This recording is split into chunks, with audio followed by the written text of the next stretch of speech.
I just wanted to do a quick video going over the $60,000 Cybertruck.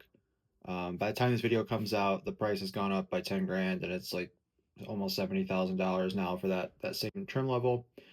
But I just wanted to go over it and like why I decided to risk it and put the $250 deposit down.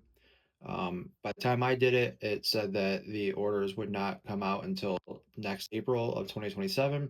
My current lease on my Model 3 is due in May of 2027.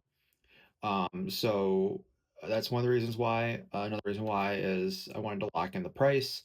Because just, overnight, uh, it went up by 10 grand.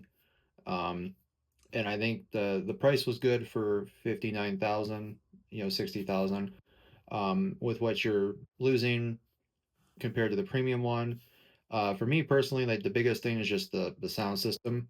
I am a little concerned with the seven speaker sound system because while Tesla has great audio, um, my Model 3 has the nine speaker old standard sound system, and I have demo drove a new uh, Tesla that has the new standard seven speaker sound system, and to me, there's just like a bit of depth that's missing. Um, if you watch my 10,000 mile review video, I go over it a little bit. Like for the Model 3 and the Y, they used to have three speakers in the shelf. Now there's only one. So like if you have like height, you have like high, medium, low. To me, it feels like you're missing the middle one. You have the height and you have the bottom, and it just feels like you're missing like the middle. Um, Now I don't know what's going to be like on the Cybertruck, because I have not been able to find one. I think they put the seven speakers in the long range rear wheel drive that came out last year. That was out for like 3 days. Um, so it's hard to know what that's going to sound like. I did post that on X, and Wes from Tesla replied back saying that the amount of speakers isn't a good way to measure it. And that it still sounds great, and on par with the Model 3 and Model Y. So I'm hoping that they're distributed decently and it sounds good. And obviously, as they start coming out in June and July of this year, I can hopefully go check one out.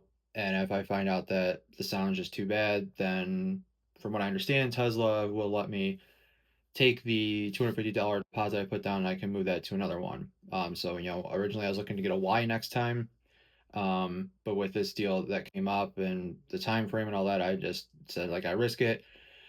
Gives me over a year to lock in, save up the money, to put the down payment down for the Cybertruck, and I can have what would be my dream Tesla.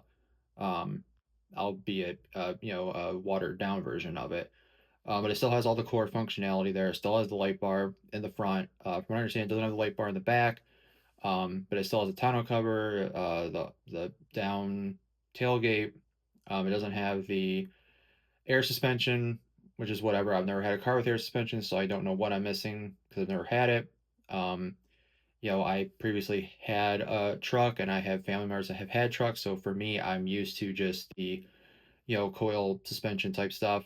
And if it's, like the smart coil suspension, like what my Model 3 has, frequency dampened or whatever, I think it'll be fine. And it'll be a good way for me to get, my dream vehicle, um, at a lesser price. And yeah, so I took the risk. I put the $250 deposit down. Um, like I said, when I ordered mine, it was saying April of next year, which is a month before my Model 3 lease is up. And yeah, so I'm excited. Again, it gives me time to lock in, save up some money, trim some fat, cancel some streaming services I don't need, to make this work. Because I've wanted a Cybertruck since they were announced in 2020, 2019. Um, and they just the premium one, which is still the one I would want. I would want the 15 speakers. I want the air and all that, but you know I'd rather just have a Cybertruck than you know not have one.